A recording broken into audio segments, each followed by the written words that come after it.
নমস্কার বন্ধুরা, শ্যামলী রান্নাঘরে আপনাদের সবাইকে স্বাগত।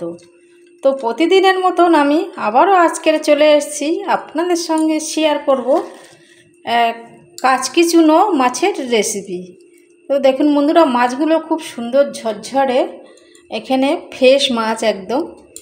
তো আজকের আমি হাতে মাখা কাচকি চুনোর চচ্চড়ির রেসিপি আপনাদের সঙ্গে শেয়ার করব।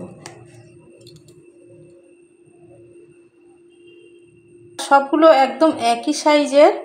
তো এই বর্ষার সময় আমাদের এরকম বাজারে খুব ভালো ভালো কাচকি চুনো পাওয়া যাচ্ছে, বিভিন্ন রকমের কাচকি চুনো। তো আমরা বেশির অংশ লোক এই ছোট মাছ খেতে খুব ভালো পছন্দ করি। কম বেশি প্রত্যেক বাড়িতে এই ছোট মাছ খেতে পছন্দ করে। সব সময় বড় মাছ আর ভালো লাগে না। তো দিয়ে দিলাম আমি এখানে বেশ দুটো পেঁয়াজ কুচিয়ে নিয়েছিলাম। তো একটু পেঁয়াজ বেশি করে দিলে ভালো লাগে। তো বন্ধুরা, আমি শুধু কোনো সবজি দেব না, বেগুনও দেব না। আপনারা চাইলে এখানে একটু বেগুন বা সরু সরু করে আলু কেটে দিতে পারেন, খেতে তাতেও ভালো লাগবে। তো আমাদের বাড়ি বেগুন তো আমার সমস্যা, ওই জন্যে খাই না। তো নুন আর পেঁয়াজ দিয়ে নিলাম। এবারে যে রেগুলার যে মশলা খাই আমরা, সেই মশলা দেব। আর বন্ধুরা, ঝাল হওয়ার জন্য বেশ কিছুটা আমি এখানে কাঁচা লঙ্কা নিলাম। তো কাঁচা লঙ্কা দিয়ে রান্না করলে আরও বেশি ভালো লাগবে। তো দিয়ে দিলাম একটা অর্ধেক টমেটো, একটু লম্বা সাইজ করে কেটে নিয়েছি। আর দেবো আমি এখানে পরিমাণ মতন হলুদ দিয়ে দেবো।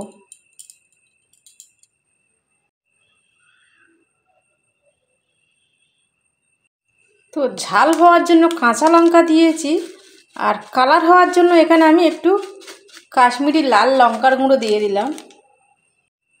এইবারে একটু ধনের গুঁড়ো আর দিয়ে দেবো জিরের গুঁড়ো। এই যে রেগুলার যে মশলা আমাদের খাওয়া হয় প্রত্যেক বাড়িতে, সেই সব মশলা দিয়ে দিলাম। এইবারে আমি এখানে একটু কাঁচা সর্ষের তেল দিয়ে দেবো। খুব বেশি দিলাম না, 2 টেবিল চামচের মতন দিয়ে দেবো। তো বন্ধুরা, এরকম হাতে মাখা চুনো মাছের চচ্চড়ি আপনারাও একবার হলেও এভাবে বানিয়ে খেয়ে দেখবেন, দারুণ টেস্ট হয়। তো এখনও যারা খাননি বন্ধুরা, একবার হলেও খেয়ে কেমন হয়েছে আমাকে কমেন্টে জানাবেন। তো খুব ভালো করে মাখিয়ে নিলাম, নিয়ে আমি এখন 10 মিনিটের জন্য রেস্টে রেখে দেব। তাহলে মাছগুলোর মধ্যে খুব ভালো করে নুন মশলাগুলো ভালো ঢুকে যাবে, খেতেও দারুণ লাগবে। তো নতুন কোনো বন্ধু আমার এই চ্যানেলে এসে থাকলে সাবস্ক্রাইব ও লাইক দিয়ে আমার এই ছোট্ট চ্যানেলের পাশে থেকে যাবেন। নতুন ও পুরনো বন্ধুদের অসংখ্য ধন্যবাদ। আমার ভিডিও শুরুতে একটা লাইক দিয়ে সম্পূর্ণ দেখবেন। এইবারে একটা কড়া বসিয়ে দিয়েছি। তো এবারে আমি ম্যাগনেট করা মাছগুলো দিয়ে দেব। এখানে আমি কষাবো না, সব মশলা আমি হাতে মেখে নিয়েছি। তো এভাবে না কষিয়ে আপনারা একবার হলেও চেষ্টা করতে পারেন। তো ওই মাছ মেখেছিলাম ওই থালার মধ্যে জল নিয়ে অল্প সামান্য পরিমাণের জল দিয়ে দিলাম। দিয়ে আমি হাত দিয়ে ভালো করে সুন্দর করে গুছিয়ে কড়ার মধ্যে দিয়ে দেবো। তো আরও একটু সামান্য জল দিয়ে দেব। তো বন্ধুরা, এই মাছগুলো পরিমাণ মতন নুন তেল হলুদ যতটা যা দিতে ইচ্ছে হবে আপনাদের, একবারে পরিমাণ মতন দিয়ে দেবেন। তো পুরো রেডি করে দিয়েছি, আমি গ্যাসটা জ্বালিয়ে দিলাম। তো এইবারে আমি কিছুক্ষণের জন্য ঢাকা চাপা দিলাম।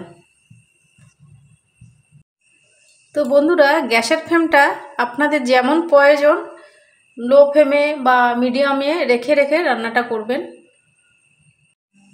তো এবারে খুলে দেখব, আমি 3 থেকে 4 মিনিট পরে খুললাম। তো জলটা অনেকটা শুকিয়ে গেছে, ঝোল নেই, সামান্য একটু আছে। তো আবারও আমি একটু ওপর থেকে খুব অল্প করে 1 টেবিল চামচের মতন কাঁচা সর্ষের তেল ছড়িয়ে দিলাম। তো এখানে আমি জুস রাখবো না, একদম শুকনো শুকনো চচ্চড়ি করব। তো এই শুকনো চচ্চড়িটা বন্ধুরা গরম গরম ভাতের সাথে খেতে দারুণ লাগে। তো আরও একটু আমি জাল করে নেব, সর্ষের তেলটা দিলাম। তো বন্ধুরা একদমই জুস রাখিনি, দেখুন বন্ধুরা দেখে বুঝতে পাচ্ছেন কড়াটা সাইডগুলো একদম জল শুকিয়ে সাইডগুলো একটু কড়া লাল লাল হয়ে গেছে, মানে একদমই জল নেই।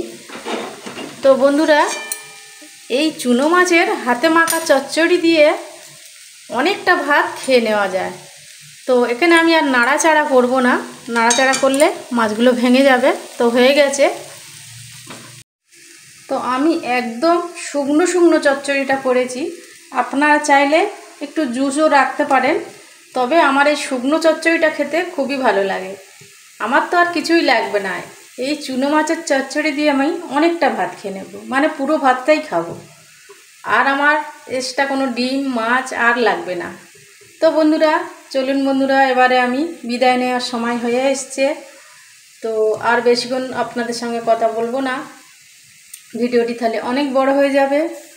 তো কেমন হলো কমেন্টে জানাবেন বন্ধুরা। আমার এই হাতে মাখা চুনো মাছের চচ্চড়ির রেসিপিটা কেমন হলো। তো কোনো অংশে আপনাদের একটু হলেও যদি ভালো লেগে থাকে, একটা সাবস্ক্রাইব ও লাইক দিয়ে আমার এই ছোট্ট চ্যানেলের পাশে থেকে যাবেন, বেল বাটনটি প্রেস করবেন। তাহলে বন্ধুরা যখনই আমি এরকম নতুন নতুন রেসিপি দেব, সবার আগে নোটিফিকেশান আপনার কাছে চলে যাবে।